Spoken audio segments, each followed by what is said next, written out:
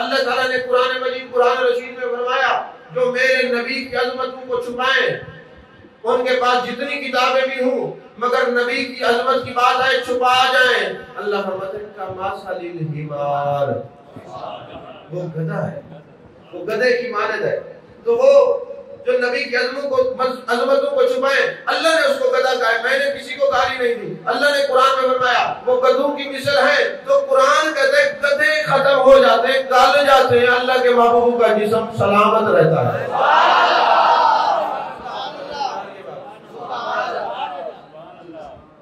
عزیزان محترم، تو پھر حضرت عزیر علیہ السلام نے عصر کی نماز پڑھی، شکرانے کے طور پر وہ نفل تھے. اللہ نے اس امت کو عطا فرما دیا.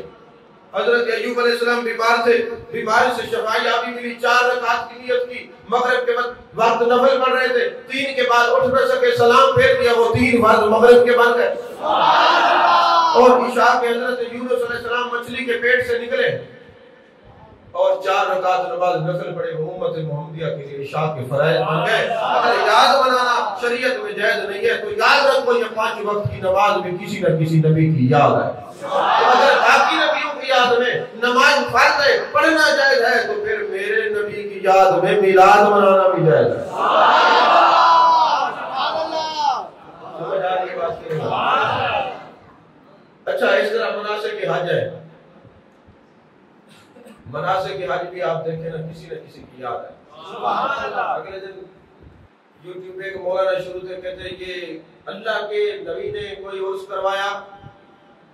میں نے کہا پہلے تجھے پتہ ہونا چاہیے عرس کہتے کس کو ہے. یہ یاد ہے بزرگوں کی، بزرگوں کی یاد میں اکٹھا ہونا اس کو عرس کہتے ہیں. بولیے،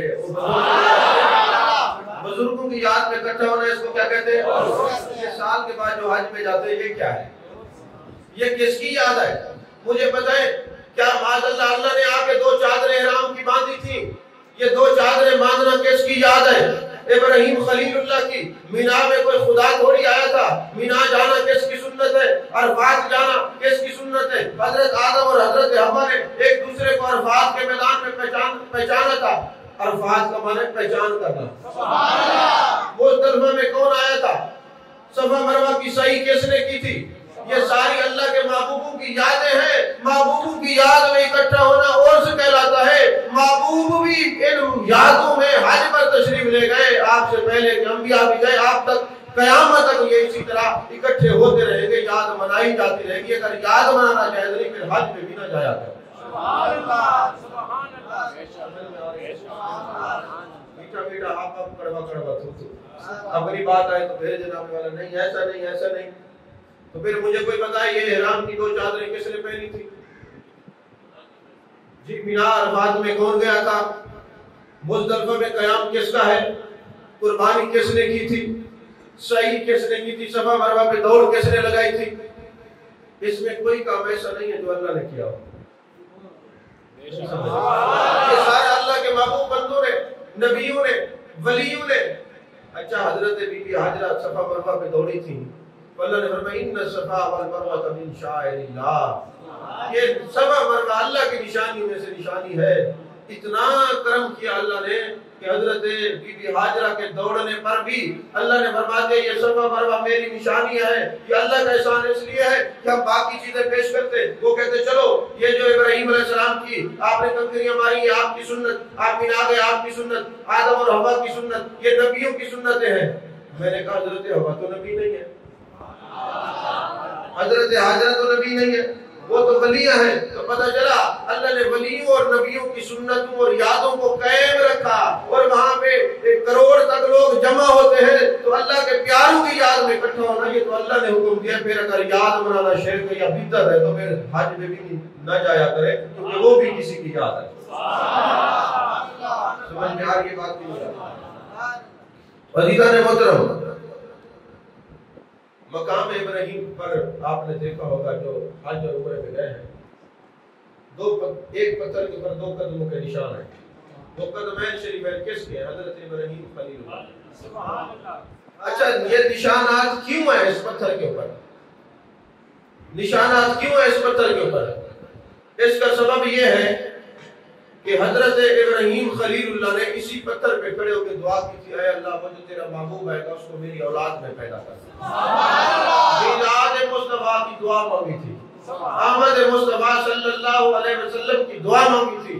اللہ نے دعا کی قبولیت کے لیے نشانی کے طور پہ قدمین کے نشانات کو باقی رکھا اور فرمایا وَاتَّخِذُوا مِن مَّقَامِ إِبْرَاهِيمَ مُصَلًّى، جب 5 وقت وہاں مصلی بچھتا ہے میرے محبوب کا میلاد منایا جاتا ہے۔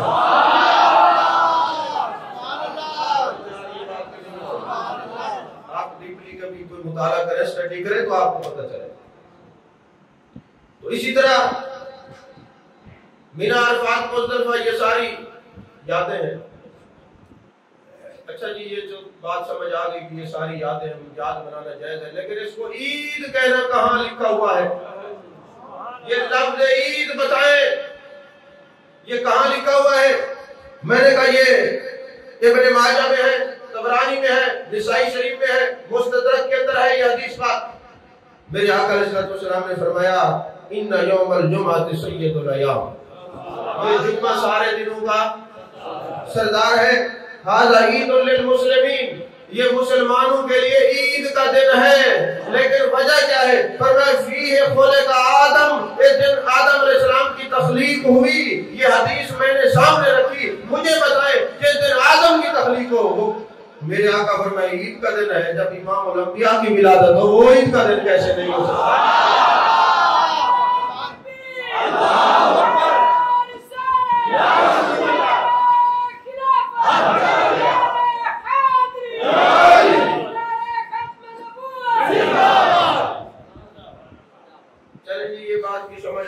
کہہ سکتے ہیں کہ آدم علیہ السلام کی تخلیق کا دن عید ہو سکتا ہے، حدیث میں ہے اور حوالہ بھی موجود ہے۔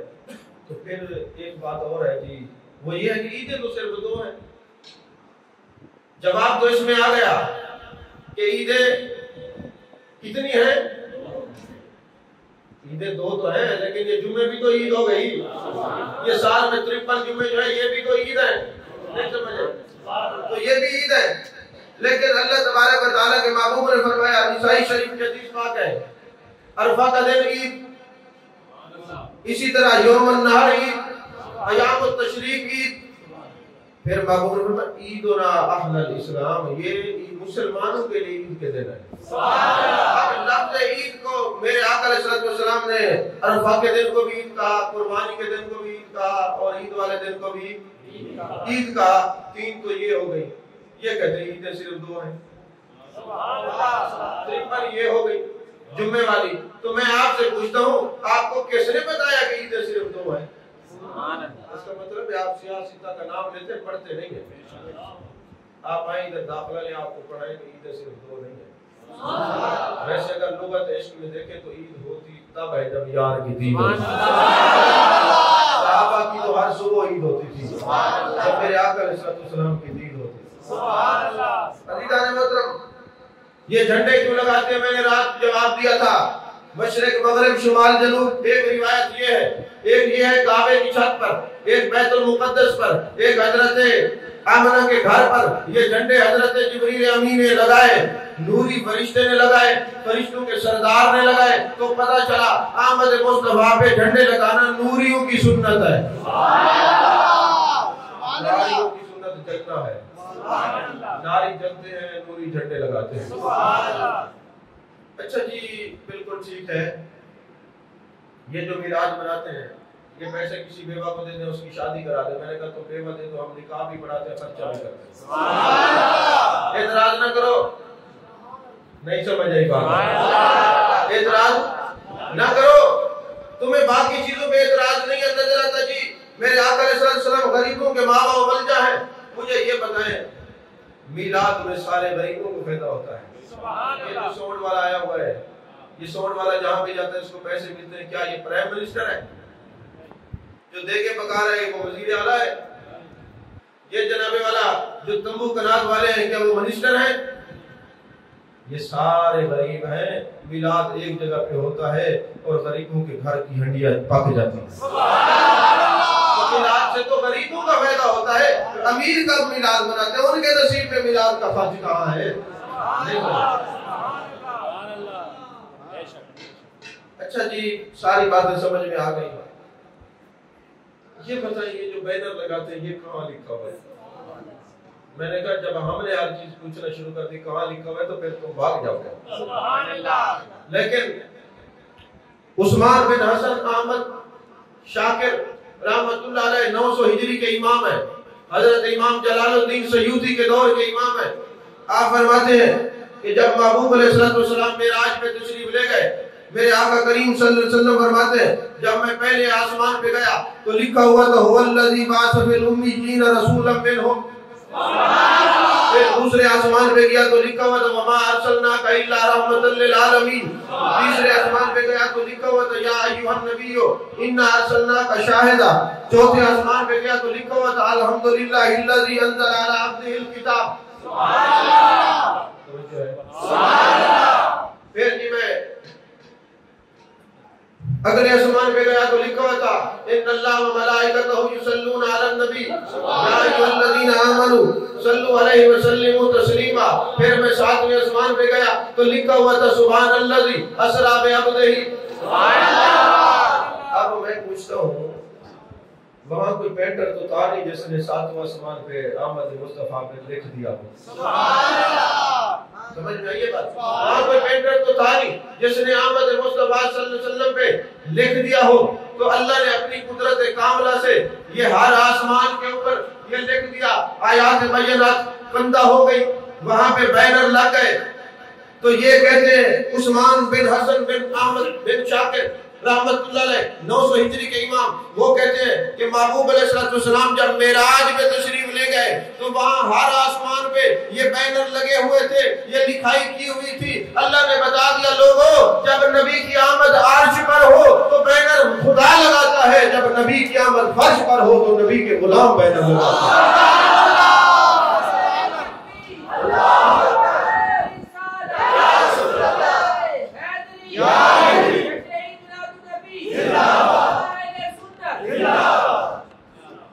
توجہ ہے؟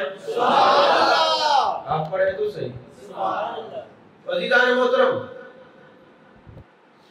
رات والی تقریر کا بڑا فائدہ ہوا ہے. فائدہ ہوئے تو اور سوال ہے, اور سوال ہے تو ہم نے مزید تحقیق کی ہے اور جواب دے رہے ہیں. میں نے کہا تھا آپ سوال کرتے نہ تھکے, ہم جواب دیتے نہیں تھکتے. ذرا تمیز اور تعظیم کے ساتھ سوال کرو, جواب دیں گے. ٹائم ضائع کرنے کے لیے آؤ گے تو دروازے بند ہیں, سیکھنے کے لیے آؤ گے, نبی کے پکے غلام بننے کے لیے آؤ گے, دروازے کھلے ہیں. عزیزان محترم, اچھا جی وصال کے دن خوشی مناتے ہیں, یہ کہاں ہے؟ 12 ربیع الاول محبوب کی ولادت بھی ہے, محبوب کا وصال بھی ہے, تو یہ میلاد میں خوشی کیوں مناتے ہیں وصال والے دن؟ ویسے یار حیرت ہے. میں آپ کے ذہن میں ایک بات ڈالتا ہوں, آپ کو سمجھ آ جائے گی. جب آپ لوگ 10 محرم پہ حضرت امام حسین کی یاد میں پروگرام کرتے ہیں تو یہ لوگ کہتے ہیں اوے سوگ تو 3 دن ہے, اس کے بعد حرام ہے. سوگ 3 دن ہے, چوتھے دن سوگ کا منانے کا کوئی کنسپٹ اسلام میں نہیں ہے. اللہ نے اجازت نہیں دی, اس کے رسول نے اجازت نہیں. سوگ کتنے دن ہے؟ یہ کیا اتنے عرصے کے بعد آپ یہاں پہ حضرت امام حسین علیہ السلام کی یاد میں پروگرام کرا رہے ہیں, سوگ تو صرف 3 دن ہے. اچھا پھر جب یہ ربیع الاول کا مہینہ آتا ہے پھر ان کی وہ طبیعت بدل جاتی ہے, پھر کہتے ہیں تمہیں شرم نہیں آتی, تم وصال والے دن جو ہے خوشی مناتے ہو, اس دن تو سوگ منانا چاہیے. تو کچھ آپ لوگ بھی بھولے ہیں. بھولے نہیں ہیں اندر سے, تو اپنے لیے تو پتھر کے گولے ہیں. نبی کی بات ہے تو بھولے بن جاتے ہیں. اتنے کامل آپ کی نہیں ہے. تو آپ اللہ نے زبان دی ہے, کام استعمال کرو گے. غیبت کرنے کے لیے استعمال ہوتی ہے, چغلی کے لیے ہوتی ہے, نبی کے دفاع کے لیے زبان استعمال نہیں ہوتی. تو آپ کہہ سکتے ہیں کہ قرآن مجید کے اندر اگر مطالعہ کریں, حدیث کا مطالعہ کریں, اللہ اور اس کے رسول نے 3 دن کی سوگ کی اجازت دی ہے, چوتھے دن نہیں. ہاں عورت ہو, اس کا خاوند فوت ہو جائے تو پھر 4 مہینے 10 دن ہے. لیکن اگر مرد ہو تو سوگ صرف 3 دن. تو چوتھے دن تو سوگ منع ہے. حالت ہے کہ 1450 سال سے تم سوگ میں پڑے ہوئے ہو, تمہیں سوگ یاد رہا ہے, ہمیں تو نبی کی خوشی یاد ہے.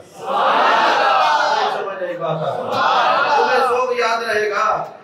ہمیں خوشی یاد رہے گی۔ اچھا پھر دوسری بات یہ ہے کہ جب کوئی بندہ دنیا سے چلا جاتا ہے، حدیث پاک ہے کہ فرشتہ ورثہ کے اوپر مٹی ڈالتے ہیں، ان کو صبر آ جاتا ہے، اور پھر منع ہے کہ وہ روئے بھی نہ، پیٹے بھی نہ، سوگ بھی نہ کرے، کچھ بھی نہ کرے۔ ایسا ہے کہ نہیں ہے؟ سبحان اللہ۔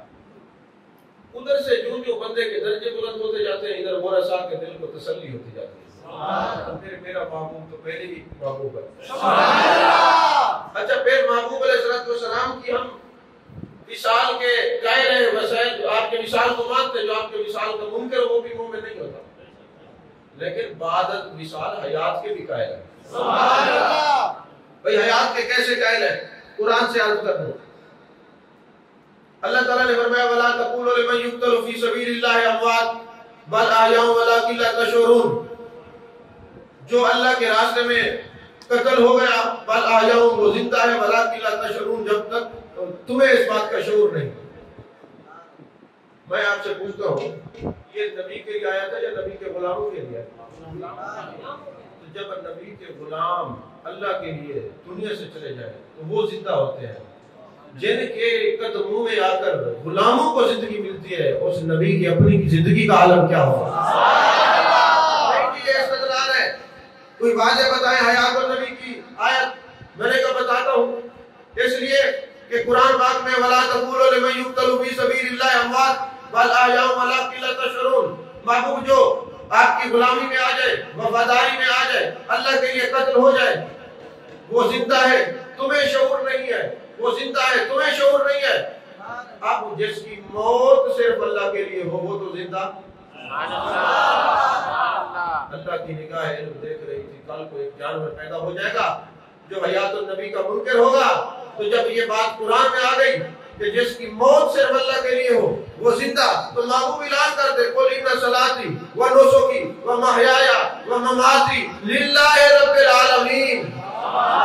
محبوب ان سے فرما دے میری نماز، میرا روزہ، میری قربانی، میرا زندگی، میرا وصال سب کچھ اللہ کے لیے۔ جس کی موت صرف اللہ کے لیے وہ تو زندہ، اور جس نبی کا سب کچھ اللہ کے لیے، اس نبی کی زندگی کا عالم کیا ہوگا؟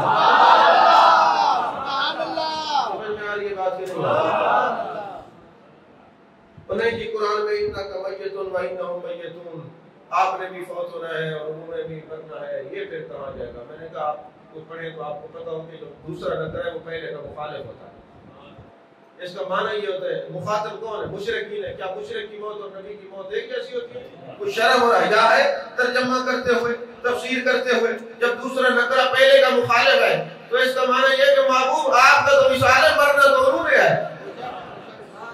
نہیں سمجھے؟ تو یہ کسی اور کے سامنے جا کے بات کرو۔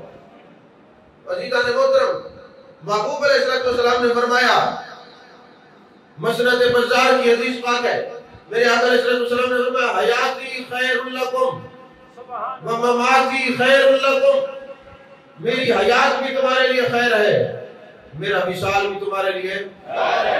حیات بھی مثال بھی خیر۔ اچھا کسی کی نوکری لگے خیر، تندرستی ملے خیر، اچھا جب کوئی خیر ملتے آپ روتے ہیں تو خوش ہوتے ہیں؟ خوش ہوتا ہے۔ کوئی مسلمان نبی کی مثال پر خوش نہیں ہوتا، غم میں رہے، صحابہ غم میں رہے۔ حضرت سیدنا صدیق اکبر فرماتے ہیں، صحابہ کہتے ہیں جب آپ کے جسم سے بھنے ہوئے گوشت کی بو آتی تھی، یہ جدائی رسول صلی اللہ علیہ وسلم کی وجہ سے تھا، لیکن محبوب فرماتے ہیں کہ میری حیات بھی خیر ہے اور مثال بھی خیر ہے۔ کیسے خیر ہے؟ فرمایا میں دنیا میں آیا ہوں تمہاری ہدایت کے لیے، دنیا سے گیا ہوں تمہاری شفاعت کے لیے، ادھر آیا ہوں ہدایت کے لیے، قبر انور میں گیا ہوں تمہاری شفاعت کے لیے۔ تو محبوب علیہ السلام پہلے تشریف لے گئے، جب امتی آئیں گے نبی قبر میں ہوں گے تو خیر ہوگی، تو خیر میں غم آپ منائیں، ہم خیر میں غم نہیں مناتے، اللہ کا شکر ادا کرتے ہیں۔ عزیزان محترم، جی آپ یہ جو کھانا پکاتے ہیں یہ کہاں ہے؟ آپ کو بات سمجھ آ رہی ہے؟ آپ کھاتے ہیں، بات ختم کر دیتے ہیں۔ ورنہ آپ پریشان نہ ہو، اذان میں بھی سن رہا ہوں، یہاں بھی اذان بھی ہوگی، نماز بھی ہوگی، سبحان اللہ، جو اذان ہوگی اس کا جواب دے دینا، سبحان اللہ، مفتی بننے کی ضرورت نہیں ہے، مجھے بھی پتا ہے، ہم بھی مسلمان ہیں، یہ گھڑیاں دیکھنے سے اور یہ ٹیپ دیکھنے سے مجھے پتا ہے کہ آپ کیا دیکھ رہے ہیں، سبحان اللہ۔ تو میں عرض کر رہا ہوں کہ جی کھانا کیوں پکاتے ہیں؟ پہلے کتابوں کے نام سن لو جس کے اندر میلاد کے کھانے کا ذکر ہے، سبحان اللہ۔ سب سے پہلے سنن کبریٰ، فتح الباری، تہذیب الکمال، حاوی الفتاوی، میزان الاعتداد، مسند بزار، مجمع الزوائد، 7 کتابوں کے حوالے دے دیے۔ میرے آقا کریم صلی اللہ علیہ وسلم جب مدینہ تشریف لے گئے، آپ نے 2 جانور ذبح کیے اور اپنا میلاد بنایا، سبحان اللہ۔ جب یہ حدیثیں سامنے رکھی جاتی وہ کہتے نہیں بات یہ ہے، وہ تو یعقوب علیہ السلام نے اپنا عقیقہ بنایا تھا۔ میں نے کہا وہ تو جب آپ پیدا ہوئے تھے تو اس وقت حضرت عبد المطلب نے، آپ کے دادا جان نے آپ کا ساتھ میں عقیقہ کیا تھا، تو یہ عقیقہ تو نہیں ہے، میلاد کا لنگر تھا۔ انہوں نے کہا نہیں، چونکہ اعلان نبوت سے پہلے ہوا ہے، اعلان نبوت کے بعد پھر دوبارہ دہرایا ہے عقیقے کو۔ تو میں نے کہا اعلان نبوت سے پہلے حضرت خدیجہ سے نکاح ہوا تھا، پھر اعلان نبوت کے بعد نکاح کیوں نہیں دہرایا؟ سبحان اللہ۔ اب تو بات نہیں سمجھ آئی۔ انہوں نے کہا نہیں پھر بھی ہم نہیں مانتے، عقیقے کا کھانا تھا۔ میں نے کہا میلاد کا ہے، اس نے کہا عقیقے کا ہے۔ میں نے کہا چلو یہ بتاؤ عقیقے کا کھانا فوتگی پہ ہوتا ہے یا ولادت پہ ہوتا ہے؟ ولادت پہ ہوتا ہے، اگر عقیقہ ہے تو ولادت پہ ہے۔ تو میں نے کہا بھئی یہی ولادت کی خوشی میں تو ہم کھانا پکاتے ہیں جو اتنی کتب حدیث میں تمہیں ثابت کی۔ سمجھ میں آ رہی ہے بات کی؟ اچھا جی چلیں، اتنی حدیثوں کے بعد سمجھ آ گئی، ہمارے علماء ہمیں بہکاتے ہیں، قریب نہیں آ رہے تھے، آج ہم نے سنا ہمیں فائدہ ہو گیا۔ لیکن یہ کیا بات ہو کہ کھڑے ہو کے سلام شروع کر دیتے ہیں؟ سبحان اللہ۔ یہ سلام کا معاملہ سمجھ نہیں آتا، یہ سلام کیوں پڑھتے ہیں؟ میں نے کہا حضرت عیسیٰ علیہ السلام نے پڑھا تھا والسلام علی یوم ولدت و یوم اموت و یوم ابعث حیا۔ حضرت عیسیٰ علیہ السلام کی نگاہ دیکھ رہی تھی کہ کل کو لوگ پیدا ہو جائیں گے اور محبوب کا جب صلاۃ و سلام پڑھا جائے گا، کچھ کہیں گے نہیں آج ولادت کا دن ہے آج پڑھو، کوئی کہیں گے نہیں مثال والے دن کیسے پڑھا جائے گا، پھر کیسے ہوگا، ایسے سوال ہوں گے نا۔ تو حضرت عیسیٰ علیہ السلام نے سلام پڑھ دیا، فرمایا مجھ پر سلام ہو جس دن میں پیدا ہوا، مجھ پر سلام ہو جس دن میرا مثال، اور جس دن میں اٹھایا جاؤں گا۔ تو پتہ چلا نبی کی ولادت پر سلام پڑھنا یہ بھی عیسیٰ علیہ السلام کی سنت نہیں۔ بات سمجھ آئی؟ یہ سلام پڑھنا بھی تو قرآن سے ثابت ہے۔ عزیزان محترم، یہ جتنے اعتراضات آئے ہیں الحمدللہ میں نے شاعر حاصل سب کے جوابات دے دیے ہیں۔ ابھی بھی مجلس میں کسی کو کوئی اعتراض ہو تو سوال کر سکتا ہے۔ ان دلائل کے بعد ایک بات یاد رکھنا، جو سوالات ہوئے ہم نے رات بھی جوابات دیے، ابھی بھی سارے سوالات کے جوابات دے دیے ہیں، لیکن یاد رکھنا محبت والوں کے لیے، عشق والوں کے لیے کسی دلیل کی ضرورت نہیں ہوتی، ثبوت کی ضرورت نہیں ہوتی۔ محبت خود بہت بڑی دلیل ہے۔ اس پر ایک دو باتیں میں مختصر عرض کر کے گفتگو ختم کر رہا ہوں۔ یہ جو مسلمان ہیں یہ چھٹیاں رکھ سکتے ہیں؟ ویسے میں نے بستی میں کئی جگہوں میں دیکھا ہے اپنے بچوں کی چھٹیاں رکھتے ہیں، جو رکھتے ہیں گناہ گار ہیں، یہ ہندوؤں کا طریقہ ہے، مسلمانوں کا نہیں ہے۔ یہ چھٹیاں رکھنا مسلمانوں کا طریقہ نہیں ہے۔ مسئلہ یہی ہے، ہاں کوئی کسی درجے پر ہے کہ اور بات ہے، پھر مسئلے کی نوعیت اور ہے، چھٹیاں رکھنا منع ہے۔ لیکن حضرت ابو محذورہ جب حضرت بلال رضی اللہ تعالیٰ عنہ کی نقل اتار رہے تھے، محبوب علیہ السلام نے ہاتھ پھیرا، وہ ہاتھ کیا پھیرنا تھا کہ ایمان سے سینے کو معمور فرما دیا، پڑھ لیا، گھر گئے اما جان کو حال سنایا کہ آج سرکار نے کرم کیا ہے، تو ماں نے کہا بیٹے ان کو کاٹنا نہیں، محبوب کے متبرک ہاتھ لگے، والے ہاتھ لگے۔ اب حضرت ابو معذورہ کے بال مبارک اتنے لمبے ہو گئے، جب بیٹھتے دوسرے صحابہ ان کو سیدھا کرتے تھے، لیکن کسی صحابی نے فتویٰ نہیں دیا کہ یہ کیا کیا ہوا ہے آپ نے۔ یا جو صحابی حضرت عبداللہ بن زید دعا کر رہے ہیں اے اللہ میری آنکھیں مجھ سے لے لے، میں نے آنکھیں رکھی ہوئی اس لیے تھی کہ تیرے محبوب کے بددعا کے چہرے کا دیدار کروں. یہ آنکھیں مجھ سے لے لے. کسی نے فتویٰ دیا کہ یہ ایسی دعا نہیں مانگنی چاہیے. یہ تو آپ نے محبت میں آگے بڑھ گئے ہیں. اچھا پھر جو مسجد قباء کا امام ہے, متعدد کتب میں یہ حدیث پاک ہے, بس سورۃ فاتحہ کے بعد وہ جو بھی سورت پڑھتا ہے ساتھ قل واللہ شریف پڑھتا ہے, خلاف ترتیب ہے. لیکن جب میرے آقا علیہ السلام نے اس سے پوچھا کہ تم ایسا کیوں کرتے ہو, اس نے کہا مجھے قل واللہ سے پیار ہے. میرے آقا نے فرمایا تجھے قل واللہ سے پیار ہے, اللہ کو تجھ سے پیار ہے. سبحان اللہ. یہ فتوے بازی کہیں اور کام کرتی ہے, عشق والوں پہ فتوے اثر نہیں کرتے. محبت والوں کے لیے سب سے بڑی دلیل محبت رسول خود ہے. حضرت بلال رضی اللہ تعالیٰ عنہ محبوب سے محبت کرتے ہیں, کافر محبوب کا نام نہیں لینے دیتے. اچھا ایک اور بات بھی میں آپ سے عرض کروں. آج ہم کھڑے ہو کے درود و سلام پڑھتے ہیں نا, میں بات کو کھولوں گا نہیں, اگر آپ سمجھ جائیں گے تو بڑی مہربانی ہوگی, نہیں سمجھیں گے تو پھر مجھے سمجھانی پڑے گی. یہ محبوب کے لیے قیام اور سلام سب سے پہلے کس نے منع کیا ہے؟ اگر آپ غور کریں تو آپ کو پتہ چلے گا کہ سب سے پہلے ابو جہل نے یہ پروگرام بنایا تھا کہ محبوب علیہ السلام کو مجلس میں بلاتے ہیں, اور جب محبوب آ جائے کسی نے سلام بھی نہیں کرنا اور محبوب کے لیے کھڑا بھی نہیں ہونا. سب سے پہلے سلام اور قیام کا منکر محبوب کے لیے ابو جہل ہے, اور آج اس کی نسل ہے. اور جب محبوب تشریف لائے پہلے وہ لوگوں کو کہہ رہا تھا محبوب کے لیے سلام اور قیام, توجہ ہے آپ, سلام اور قیام نہیں کرنا. لیکن جب آپ تشریف لائے تو سب سے پہلے وہی کھڑا ہوا. کسی نے کہا نامراد ہمیں تو روکتا تھا, خود کیوں کھڑا ہوا؟ انہوں نے کہا فرشتوں نے کان سے پکڑ کے کھڑا کر دیا. آج کی مجلس کا اثر ہوتا ہے منکروں کو بھی کان سے پکڑ کے اللہ کھڑا کر دیتا. وہ پڑھتے ہیں, وہ تو آج بھی ایسا ہے, پڑھتے ہیں. لیکن یہ یاد رکھنا چاہیے آپ کو, یہ تاریخ نہیں بھولنی چاہیے. سب سے پہلے محبوب کے لیے قیام اور سلام کا انکار کس نے کیا تھا؟ ویسے بھی ابو جہل کو سلام کر بھی لیتا تو کچھ بھی نہیں تھا اس کے کہنے سے. کیا ہوتا ہے؟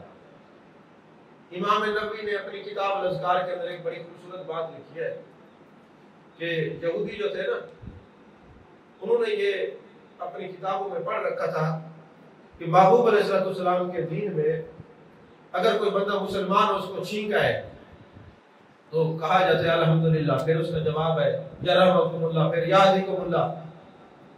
اب علماء یہود نے اپنے لوگوں کو یہ سمجھایا کہ اگر تم نے محبوب سے دعا لینی ہے جیسے تمہاری بگڑی بن جائے, یا آپ کتاب الاذکار امام نبوی کی اٹھائیں, چھینکوں کے باب کے اندر یہ حدیث پاک لکھی ہوئی ہے. آپ ان کے پاس چلے جائیں محبوب کے سامنے نا زور زور سے چھینکے مارے جان جان کے, تو محبوب جو ہے وہ آپ کو دعا دیں گے, یرم و کلہ فرمائیں گے, اللہ آپ پر رحم کرے گا. آپ نے یہ زور زور سے چھینکے مارے. انہوں نے جناب والا جا کے چھینکے مارنی شروع کر دی. لیکن اللہ تبارک و تعالیٰ کے محبوب غیب دان نبی نے یہ نہیں فرمایا کہ یرحمکم اللہ, یرحمک اللہ نہیں کہا, نہیں فرمایا. آپ نے فرمایا یہدیکم اللہ, اللہ تمہیں ہدایت ہے, اللہ تمہیں ہدایت ہے. آج جو اپنی مجالس کے اندر یہود و نصارہ اور عیسائیوں کو بلا کے بڑا خوش ہوتے ہیں, ہم نے وحدت کا پیغام دیا. مجھے یہ بات سمجھ نہیں آتی یہ وحدت کس چیز کی ہے؟ وحدت وہ توحید سے, جو توحید میں داخل ہوگا, عقیدہ توحید میں آئے گا تو تب وحدت ہوگی نا. پہلے کیسی وحدت ہے؟ اور پھر ان کی تعظیم کرتے ہیں, دین اسلام کو گرانے کی مدد کرتے ہیں ان کے ساتھ مل کر. تو محبوب علیہ السلام ان کو دعا اس لیے نہیں دی کہ اگر تم دعا دیتے بھی ہو تو کیا ہوگا, تو یہ دعائیں ایمان والوں کے حق میں قبول ہوتی ہے, دوسروں کے لیے ہدایت کی دعا کی جا سکتی ہے. عزیزان محترم, میرے آقا کریم صلی اللہ علیہ وسلم نے ایک صحابیہ کو اپنے گلے کا ہار اتار کے ڈالا. جب ہار اتار کے ڈالا, زندگی بھر اس صحابیہ نے ہار نہیں اتارا, اور پھر انہوں نے یہ وصیت کی کہ جب میں دنیا سے چلی جاؤں تو مرنے کے بعد مجھے ہار پہنا کے بھیجنا, کیونکہ اللہ کے نبی نے مجھے پہنایا. کسی صحابی نے اتارا تو نہیں, صحابیہ نے نہیں اتارا, یہ تو کفن میں تو یہ شمار نہیں ہے. لیکن وہ جانتے تھے جن کو اللہ کا نبی کوئی چیز کھلائے اللہ کھلاتا ہے، اللہ کا نبی پلائے اللہ پلاتا ہے، اللہ کا نبی پہنائے اللہ پہناتا ہے۔ مسند احمد کی حدیث پاک ہے، میرے آقا علیہ السلام حضرت ام ہانی رضی اللہ تعالیٰ عنہ کے گھر تشریف لے گئے اور ارشاد فرمایا اے ام ہانی مجھے پانی پلائیں۔ انہوں نے پانی پیش کیا، میرے آقا علیہ السلام نے پانی بچا کے عطا کیا تو کہنے لگے حضور مجھے نفلی روزہ ہے۔ آپ نے فرمایا ام ہانی مسئلہ نہیں جانتی، جس کو نبی کھلاتا ہے اللہ کھلاتا ہے، یہ پانی بھی پی لے تیرا روزہ بھی برقرار ہے، تیرا روزہ بھی برقرار ہے۔ آپ اس طرح گہرائی سے بات کو سمجھیں گے تبھی آپ کو بات سمجھ آئے گی۔ حضرت عبداللہ بن انیس رضی اللہ تعالیٰ عنہ محبوب علیہ السلام کے صحابی ہیں، میرے آقا علیہ السلام ان کے پاس تشریف لے گئے، میرے آقا کریم صلی اللہ علیہ وسلم نے ان کے لیے دعا دی اور ان کی شہزادی کہنے لگی کہ حضور میرے والد صاحب بیمار ہیں، ان کے لیے دعا کر دیں۔ میرے آقا کریم صلی اللہ علیہ وسلم نے ارشاد فرمایا اے عبداللہ یاد رکھو اس وقت کو کہ جب ہم اللہ تجھے صحت دے گا اور ہم دنیا سے چلے جائیں گے، ہمارا وصال ہو جائے گا اور پھر تو نابینا ہو جائے گا، پھر نابینا ہونے پر صبر کرے گا، اللہ تجھے بغیر حساب میں جنت میں بھیجے گا۔ اب یہ بشارت تھی، یہ روح میں غیبیہ ہے، محبوب بتا رہے ہیں کہ تجھے ابھی کچھ نہیں ہے، کیونکہ انہوں نے کہا حضور دعا کرے میرے لیے اللہ مجھے صحت دے۔ آپ نے کیا فرمایا کہ یاد رکھو وہ وقت جب تم صحت یاب ہو جاؤ گے میں دنیا سے چلا جاؤں گا، پھر تم میرے بعد نبینا ہو جاؤ گے، پھر اس پر صبر کرو گے اور پھر اللہ تمہیں بغیر حساب کے جنت میں بھیجے گا۔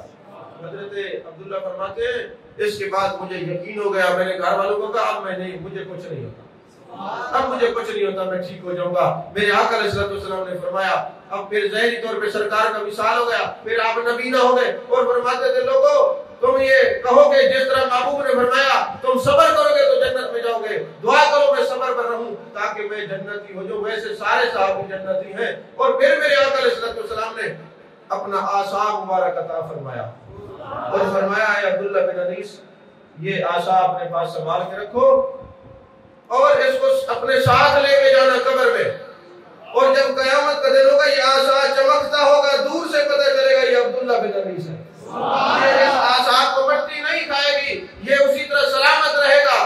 تو یارو اللہ کے محبوب کے صحابی کے ساتھ عصا کو مٹی نہیں کھاتی، اللہ کے پیاروں کو مٹی کیسے کھاتی؟ تو اس تقریباً 1.5 گھنٹے کی گفتگو میں الحمدللہ جتنے اعتراضات تھے سب کے ہم نے جوابات دے دیے ہیں۔ جن جن کو سمجھ ہے ذرا ہاتھ کھڑا کرو، کسی کا کوئی اس مجلس میں بھی کوئی سوال ہو تو کر سکتا ہے، لیکن پھر میں وہی بات کروں گا، گاڑی بدل لے مکان بدل لے لیکن عقیدہ نہیں بدلنا۔ عقیدہ بدلو گے اس جہان میں بھی رسوا ہوگے اور اگلے جہان بھی رسوا ہوگے۔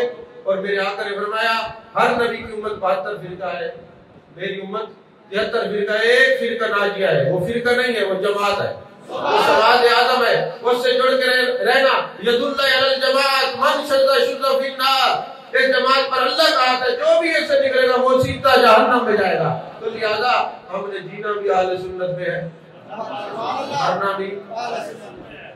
ہاں جی دیکھو نا، اب یہ خود صاحب سے جتنا ملا آ گیا سوشل میڈیا پہ، ان کو سن کے کیا ہوتا ہے، گمراہ ہو کے پھر کہتے ہو جی ہمارے باپ دادا ایسے تھے، مطلب باپ دادا کما کے دیتے رہے، اب مرنے کے بعد وہ گالیاں دے رہے ہیں۔ یہ ہے بعد مذہب کی صحبت کا پہلا اثر کہ اپنے ابا و اجداد کو گالیاں پڑ رہی ہیں، یہ پہلا اثر ہے جو گھر میں شروع ہو جاتا ہے۔ تو لہذا عاشقان مصطفیٰ صلی اللہ علیہ وسلم کی زیارت میں رہیں، قرب میں رہیں، محبت میں رہیں، خود بھی رہیں اور اپنے بچوں کو بھی ساتھ رکھیں تاکہ سب کا عقیدہ درست ہو۔ آج کی اس محفل میں میرے انتہائی دوست کرم فرما حضرت مولانا مفتی عبد الکریم صاحب تشریف لائے، میں آپ کو خوش آمدید کہتا ہوں۔ حضرت علامہ مولانا صاحبزادہ ریحان مصطفیٰ صاحب تشریف لائے، میں دل کی گہرائیوں سے خوش آمدید کہتا ہوں۔ اور جناب پیر طریقت جناب حضرت خواجہ غلام مصطفیٰ نقشبندی محبوبی صاحب تشریف لائے، میں آپ کو بھی دل کی گہرائی سے خوش آمدید کہتا ہوں۔ جو آپ کے ساتھ رفق آئے ہیں جناب خلیل ڈوگر صاحب ہیں، یہ سارے سنی میرے سر کا تاج ہے، یہ سارے سنی میری آنکھوں کا نور ہے۔ یقین یقین فرمائے اتنے فتنے ہیں، کبھی کبھی سوچتے ہیں، ڈر لگتا ہے کہیں اللہ نہ کرے ایسا وقت ہے کہ سنیوں کو تلاش کر کے کہیں زیارت نہ کرنی پڑے۔ اور امام لالکائی نے اپنی کتاب کے اندر یہ لکھا ہوا ہے کہ محبوب علیہ السلام کا یہ فرمان ہے، یہ حدیث ہے کہ سنی کے چہرے کو دیکھنا بھی عبادت ہے، سنی کے چہرے کو دیکھنا بھی عبادت ہے۔ یقین فرمائے یہ سنی جب اکٹھے ہوتے ہیں نا، ذکر بھی کرتے ہیں، ایک دوسرے کے چہرے کی زیارت بھی کرتے ہیں، اللہ خوش ہوتا ہے۔ اور ویسے بھی کنز المعال کی حدیث پاک ہے، محبوب علیہ السلام نے فرمایا جب کوئی کسی مسلمان بھائی کی زیارت پہ جاتا ہے، وہ صرف مسلمان ہے، وہ کوئی ولی غوث قطب ابدال نہیں، عام آدمی، عام مسلمان ہے، اور اس کی زیارت کرنے والے جاتے ہیں اللہ کی رضا کے لیے، اس کی زیارت کرتے ہیں، وہ اکیلے نہیں جاتے، 70,000 فرشتے اس کے ساتھ جاتے ہیں، 70,000 فرشتے اس کے ساتھ جاتے ہیں۔ اور جب وہ وہاں پہ پہنچتے ہیں تو فرشتے ان کے سروں پہ سایہ کرتے ہیں اور کہتے ہیں یار یہ جو ملنے کے لیے آئے اس کا کوئی کام تو نہیں ہے، اگر کوئی کام نہ ہو، بعد اللہ کی رضا کے لیے ملاقات کرنے کے لیے آئے ہوں۔ تو جب وہ اٹھتے ہیں تو فرشتے اس کو کہتے ہیں تجھے مبارک ہو، آیا تو گناہگار تھا، اللہ نے تیرے لیے بخشش کا پروانہ جاری کر دیا، اللہ نے تیرے لیے بخشش کا پروانہ جاری کر دیا۔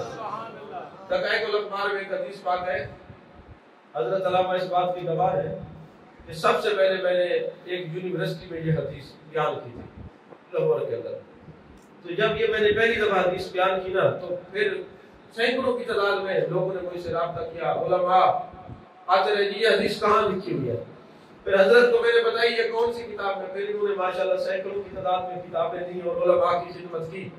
تو وہ حدیث پاک میں تبرکۃ آپ کہہ دیتے تو میں عرض کر دیتا ہوں، اہل علم اور علماء سے تعلق اور محبت رکھنے کا فائدہ کیا ہوتا ہے۔ حضرت امام غزالی نے دقائق الاخبار میں یہ حدیث پاک نقل کی ہے، فرماتے ہیں کہ اب قیامت کا دن ہوگا نا، کچھ لوگوں کے لیے جہنم کا حکم ہو جائے گا، ان کو جہنم میں بھیج دو۔ اب وہ جہنم میں جب فرشتے اس کو لے کے جا رہے ہوں گے، اللہ فرمائے گا اے جبریل امی ان کو لے آؤ اور ان سے پوچھو انہوں نے کبھی کسی عالم کے نام پر اپنے بیٹے کا نام رکھا ہے؟ وہ کہیں گے ہم تو خلاف بولتے تھے، نام کیسے رکھتے ہیں؟ پھر اللہ فرمائے گا جبریل ان سے پوچھو کبھی انہوں نے کسی عالم سے محبت کی ہے؟ وہ کہیں گے جی نہیں، یہ حادثہ بھی نہیں ہوا ہماری زندگی میں۔ اچھا یہ بتائیں ان سے پوچھیں کہ کبھی انہوں نے کسی عالم کے دسترخوان پہ بیٹھ کر ان کی موجودگی میں کھانا کھایا ہے؟ وہ کہیں گے نہیں۔ اچھا ان سے پوچھیں اللہ کی رضا کے لیے کسی عالم کی زیارت کے لیے گئے ان کے مکان میں ایک رات قیام کیا ہو؟ وہ کہیں گے نہیں۔ اللہ فرمائے گا جبریل ان سے پوچھیں ان کا کوئی ایسا یار ہے جو علماء کا یار ہو، ایسا دوست ہے جو علماء کا دوست ہو؟ وہ کہیں گے ہاں جی فلاں جو تھے نا وہ خلیل ڈوگر سے علماء سے بڑی محبت کرتے تھے، ہماری ان سے بڑی جاری تھی، میں مثال دے رہا ہوں، فلاں جو دوست ہیں وہ علماء سے پیار کرتے تھے، ہمارا ان سے تعلق ہے۔ اللہ فرمائے گا جبریل اس کو پکڑ کے جنت میں لے جا، ایسے لوگوں کو میں جہنم میں نہیں بھیجتا جو ایسے لوگوں کو یار بنے جو علماء سے یاری رکھتے ہیں، علماء سے محبت رکھتے ہیں۔